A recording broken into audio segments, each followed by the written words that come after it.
नमस्कार प्यारे बच्चों, आज हम पढ़ेंगे भवानी प्रसाद मिश्र द्वारा रचित कविता घर की याद। पहले इनका कवि परिचय देख लेते हैं। भवानी प्रसाद मिश्र का जन्म 1913 में टिगरिया गांव मध्य प्रदेश में हुआ था। उनकी प्रमुख रचनाएं हैं सतपुड़ा के जंगल, सन्नाटा, गीत फरोश, चकित है दुख, बुनी हुई रस्सी, खुशबू के शिलालेख, अनाम तुम आते हो, ईदम न मम आदि इनकी प्रमुख रचनाएं हैं। सम्मान, इन्हें साहित्य अकादमी पुरस्कार मिला था और मध्य प्रदेश का शासन का शिखर सम्मान, दिल्ली प्रशासन का गालिब पुरस्कार एवं पद्मश्री से अलंकृत किया गया है। ये सारे सम्मान इनको मिले थे और इनका देहांत 1985 में हो गया। अब देखिए इनकी साहित्यिक विशेषता को आप क्या पॉइंट बना सकते हैं। एक तो सबसे पहले देशभक्ति की भावना, उनकी गांधी से प्रभावित होकर उन्होंने बहुत ज़्यादा देश के लिए बहुत कार्य किए। देश के जो जुलूस आंदोलन उसमें उन्होंने बढ़ चढ़कर भाग लिया और उसके लिए उनको जेल भी जाना पड़ा था। ये एक जो कविता है उन्होंने जेल में बैठकर ही लिखी थी। ठीक है बच्चों। और राष्ट्रीय आंदोलन में सक्रिय भागीदारी, दूसरा पॉइंट ये हो जाएगा। ठीक है। और व्याख्यात्मक शैली और भावात्मक शैली के दर्शन होते हैं, ये इनके पॉइंट बन जाएंगे। और भाषा शैली में लिख लोगे, खड़ी भाषा इनकी महत्वपूर्ण थी। और करुण, इस कविता में करुण रस का बहुत ज़्यादा उन्होंने प्रयोग किया है, प्रसाद गुण है। अब देखिए कविता की व्याख्या। घर की याद। आज पानी गिर रहा है, बहुत पानी गिर रहा है, रात भर गिरता रहा है, प्राण मन गिरता रहा है। कवि को अपने घर की याद आ रही है। कवि को जब गांधी जी के साथ वो आंदोलन में भाग लिया था उन्होंने, तो उनको जेल जाना पड़ा था। जो अंग्रेजी शासक थे उन्होंने जेल में डाल दिया था उनकी राष्ट्रभक्ति को देखते हुए। प्रसंग में क्या लिखोगे? प्रस्तुत पंक्तियाँ हमारी हिंदी की पाठ्य पुस्तक आरोह भाग 1 में से ली गई हैं और इसके कवि भवानी प्रसाद मिश्र जी हैं और उन्होंने जेल में रहते हुए इस कविता को लिखा है। वो कह रहे हैं, हे सावन, भवानी प्रसाद मिश्र जी सावन को याद करते हुए कह रहे हैं, आज पानी गिर रहा है, मतलब बहुत पानी गिर रहा है, रात भर गिरता रहा है कि आज बहुत ज़्यादा बारिश हो रही है और रात भर वो पानी गिरता रहा है, प्राण मन गिरता रहा है और इस बारिश को देखकर मेरा मन भी दुखी हो रहा है। जैसे जैसे बाहर वर्षा हो रही है मेरा मन भी दुखी हो रहा है। बहुत पानी गिर रहा है, घर नज़र में तिर रहा है, घर है कि मुझसे दूर है जो, घर खुशी का पूर है जो। वो कह रहा है जैसे जैसे पानी गिर रहा है, बारिश हो रही है, मुझे अपने घर की याद आ रही है। मैं अपने घर से दूर हूँ, अर्थात नज़र में तिर रहा है, मुझे अपने घर का पूरा प्रारूप, पूरा मुझे घर की याद बहुत ज़्यादा आ रही है। पूरा कैसा है मेरा घर, वो मेरे सामने आ रहा है। घर की मुझसे, मतलब मेरा घर मुझसे दूर है और वहाँ पर सभी खुशी से रहते हैं। आगे देखिए।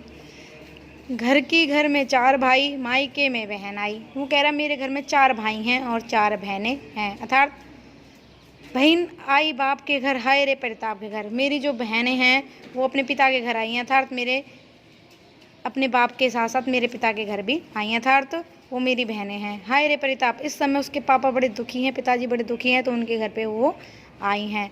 घर में सब जुड़े हैं, सबके इतने कब जुड़े हैं, 4 भाई 4 बहनें, बुझा भाई प्यार बहनें। कवि कह रहे हैं कि घर में सब, इस समय सब घर में जुड़े हुए हैं, इकट्ठे होकर साथ में रह रहे हैं। 4 बहनें, 4 भाई हैं, 4 बहनें हैं, मतलब मेरी बहनें मेरी शक्ति हैं और भाई मेरा प्यार है। या मेरे जो भाई हैं उनकी शक्ति कौन है? मेरी बहनें हैं, अर्थात प्यार में बड़ी ताकत होती है। हमारे भाई बहनों में बहुत ही प्यार है। अब बेटा इसमें विशेष क्या लिख सकते हो? काव्य सौंदर्य में क्या लिखोगे? कवि भवानी प्रसाद मिश्र ने अपने घर का वर्णन किया। जेल में रहते हुए कविता लिखी थी। उन्होंने जब आंदोलनों में भाग लिया तो अंग्रेजी शासक ने उन्हें जेल में डाल दिया था। और देखिए इसमें करुण रस है क्योंकि वो रो रहे हैं, प्रसाद गुण है, खड़ी भाषा का भरपूर प्रयोग है। और भवानी प्रसाद मिश्र जी आधुनिक युग के कवि हैं। अब देखिए, और माँ बिन पढ़ी मेरी, दुख में वह घड़ी मेरी। मेरी जो कवि कह रहे हैं, मेरी माँ है, अनपढ़ है, उसे पढ़ना लिखना नहीं आता। दुख में वह घड़ी मेरी, और वो दुखी बहुत है इस समय, मुझे सोच सोच के वो दुखी है, मेरे बारे में सोच सोच के। माँ की जिसके गोद में से रख लिया तो दुख नहीं है। और माता के अगर सिर में माँ की जिसकी गोद में सिर रख लिया तो दुख नहीं है। मेरी माँ इतनी प्यारी है मुझे, अगर मैं माँ के गोदी में सिर रख लूँ अपना तो मुझे कोई भी दुख नहीं सहता, हर सारे दुख मेरे गायब हो जाते हैं। माँ की जिसकी स्नेह धारा का यहाँ तक भी पसारा, उसे लिखना नहीं आता जो कि उसका पत्र पाता। मेरी माँ है, वो अनपढ़ है बेचारी और उसे पढ़ना लिखना नहीं आता। वो मुझसे बहुत प्रेम करती है लेकिन वो मुझे पत्र नहीं लिख पाती अनपढ़ होने के कारण। उसकी हर पल याद मुझे आती रहती है और उसके प्रेम का सहारा मुझे यहाँ तक शक्ति प्रदान करता है।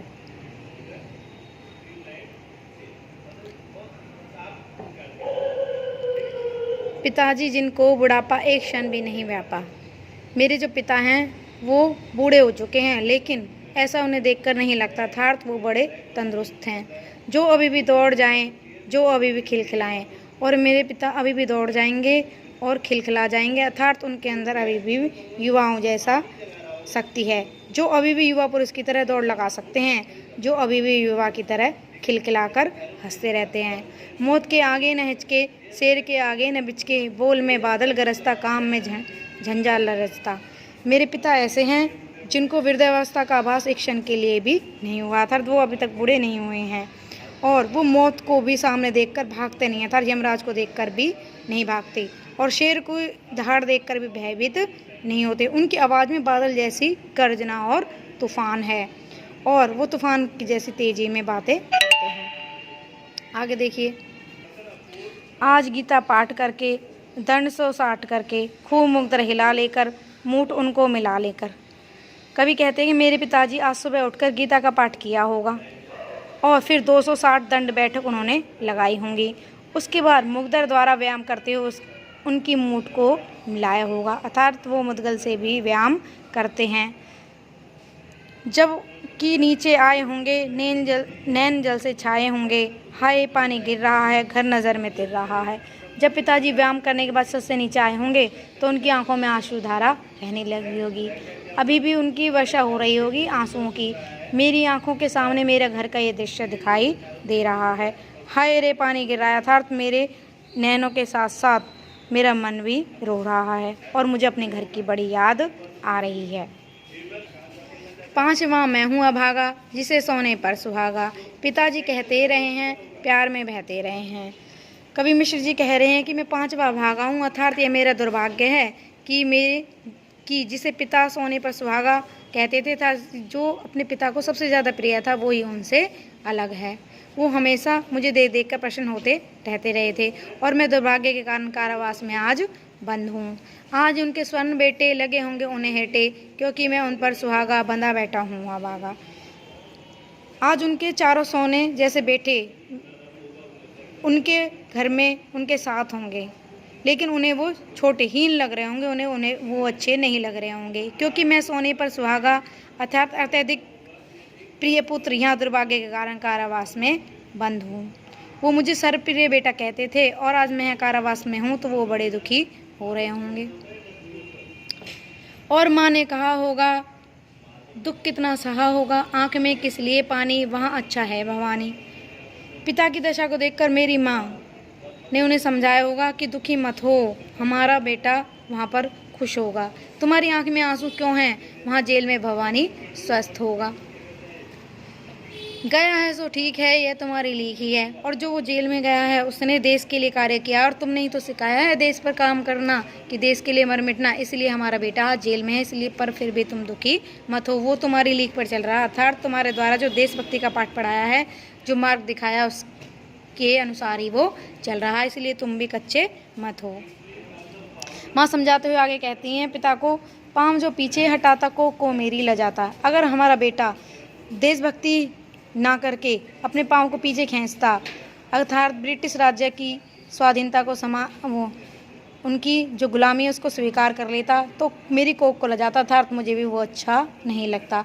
इस तरह हो न कच्चे रो पड़ेंगे और बच्चे, और तुम अगर इस तरह से कच्चे होगे तुम्हें देखकर और बच्चे भी रोने लगेंगे। पिताजी ने कहा होगा, हाय कितना सहा होगा, कहाँ मैं रोता कहाँ हूँ, धीर में खोता कहाँ हूँ। और पिताजी ने बहुत सहा होगा, वो कह रहे होंगे कि मैं रो नहीं रहा हूँ, वो अंदर अंदर टूट चुके हैं, लेकिन वो कह रहे हैं मैं रोया ना हूँ, धीर में खोता नहीं, और मैं अपना धीरज नहीं खो रहा हूँ, मेरे अभी भी सहन शक्ति है मेरे अंदर। हे सजीले हे सावन, हे मेरे पुण्य पावन, तुम बरस लो हो न बरसे, पांचवे को हो न तरसे। कभी कह रहे हैं हे सजीले सावन कि तुम बरस लो, हे मेरे पुण्य पावन, हे तुम पवित्र हो, क्योंकि सावन का महीना बहुत पवित्र माना जाता है। हे मेरे पवित्र महीने, तुम बरस लो अर्थात तुम वर्षा कर लो खूब, लेकिन मेरे माता पिता और मेरे परिवार के लोगों की आंखों से अश्रुधारा नहीं बहनी चाहिए, वो पांचवे को ना तरसें। मैं मज़े में हूँ, सही हूँ, घर नहीं हूँ, बस यही है। उनसे कहना मैं बिल्कुल ठीक हूँ, बस यही कमी है कि मैं घर पर नहीं हूँ, किंतु यह बस बड़ा बस है, इसी बस से सब विरस है। लेकिन यह भी बहुत बड़ी बात है कि मैं उनके साथ नहीं हूँ, इसीलिए उनको वो मुझे सोच सोच कर दुखी हो रहे हैं। यही सबसे बड़ा दुख है कि मैं उनके पास नहीं हूँ। किंतु उनसे यह न कहना उन्हें देते धीर रहना, और उनसे यह मत कहना मैं यहाँ पर दुखी हूँ कि हे सावन की बहती हवा, उन्हें मेरी दुखी अवस्था का वर्णन ये मत कहना। उनसे यह न कहना कि मैं उन्हें याद करता हूँ, उन्हें कहना लिख रहा हूँ, उन्हें कहना पढ़ रहा हूँ। उनसे कहना मैं लिख रहा हूँ, साहित्य लिखता हूँ और पढ़ता हूँ, काम करता हूँ कहना, नाम करता हूँ कहना, चाहते हैं लोग कहना, मत करो कुछ शौक कहना। और उनसे कहना कि कोई शौक ना करें, मैं काम कर रहा हूँ, यहाँ पर कुछ ना कुछ लिख रहा हूँ, उनका नाम अमर कर रहा हूँ। सभी लोग कारावास में मुझे बड़ा प्यार करते हैं, और उन्हें कोई भी ऐसी दुख वाली बात ना कहना, और यह बताना कि मैं मस्ती में रहता हूँ, सूत काटने में व्यस्त हूँ। और कहना मस्त हूँ, काटने में व्यस्त हूँ, मतलब सूत काटने में व्यस्त हूँ। वजन 70 शेर मेरा और भोजन 70 शेर मेरा और भोजन ढेर मेरा, और मेरा वजन 70 किलो हो चुका था, मैं वजनदार हो चुका हूँ। मैं यहाँ पर बिल्कुल अच्छी प्रकार से हूँ और बहुत सारा भोजन करता हूँ। मैं कूदता हूँ, खेलता हूँ, दुख डर कर टेलता हूँ, और मैं खूब खेलता हूँ, खुश रहता हूँ।